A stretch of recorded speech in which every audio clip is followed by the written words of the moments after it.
कबीरदास से लिया गया पहला दोहा शब्द को अंग से लिया गया है। तो दोहा इस प्रकार है। आपा मेट्या हरि मिले, हरि मेट्या सब जाई, अकथ कहानी प्रेम की, कहा ना को पत्याई। कवि कबीरदास कह रहे हैं कि अपने अहंकार भाव को मिटाने से परमात्मा की प्राप्ति होती है, किंतु जिसने परमात्मा को ही भुला दिया उसका तो सब कुछ नष्ट हो जाता है। परमात्मा प्रेम की कहानी अकथनीय है, किंतु यदि उसे बताया जाए तो उस पर कोई विश्वास नहीं करता। यानी कि कबीरदास कहना चाहते हैं कि प्रभु की प्राप्ति अहंकार को मिटाकर अवश्य होती है। इस संदर्भ में दूसरा पद जो है, दूसरा दोहा गुरुदेव को अंग से लिया गया है और गुरुदेव को अंग से लिए गए इस पद का जो है दोहा इस प्रकार है। कबीर बादल प्रेम का हम परि वर्षा आई, अंतरी भीगी आत्मा हरि भई बन राई, हरि भई बन राई। तो कबीरदास द्वारा गुरुदेव को अंग से लिए गए 34 नंबर के इस दोहे का अर्थ और व्याख्या इस प्रकार है। कबीरदास कहते हैं कि गुरु के कृपा से भक्ति और प्रेम के बादल मुझ पर बरस गए। प्रेम जल से, यानी कि प्रेम रूपी जल से शरीर के बाह्य अंग ही नहीं बल्कि आत्मा भी सिक्त हो गई, सिंच गई, सींची गई। शरीर के रोम रोम में शीतलता और उमंग जाग उठी। संपूर्ण विश्व जो जलता हुआ प्रतीत होता था वह अब हरा भरा दिखने लगा। कबीर ने इस रूपक के माध्यम से भक्ति की ऐसी अनुभूति को अभिव्यक्त किया है जिसमें शरीर, आत्मा और विश्व सर्वत्र आनंद ही आनंद हो जाता है और मन की पीड़ा, जलन आदि दूर हो जाते हैं।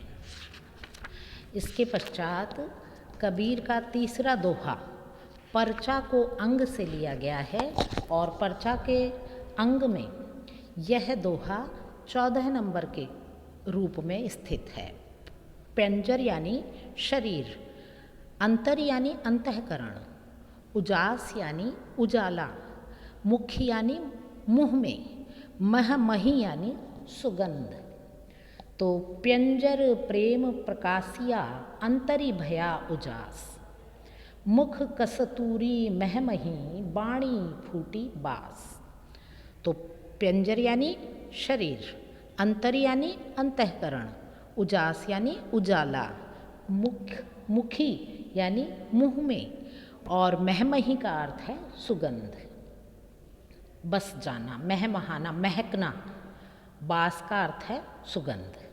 तो कवि कबीर कह रहे हैं कि अंतःकरण में परमात्मा के प्रेम का प्रकाश हो गया जिससे शरीर का संपूर्ण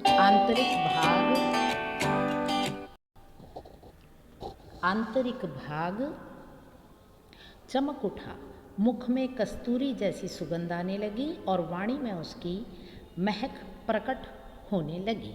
भगवान का साक्षात्कार होने पर जीवात्मा का प्रत्येक शब्द प्रेम रस से सिक्त होकर सुगंधित हो जाता है। कवि के अनुसार लौकिक बिंबों के द्वारा अलौकिक अनुभूति साकार हो जाती है। इस दोहे में अनुप्रास और रूपक, अतिशयोक्ति आदि अलंकारों का सुंदर प्रयोग किया गया है। और अब है आज के इस वीडियो लेक्चर का अंतिम दोहा जिसे सुमिरण के अंग से लिया गया है।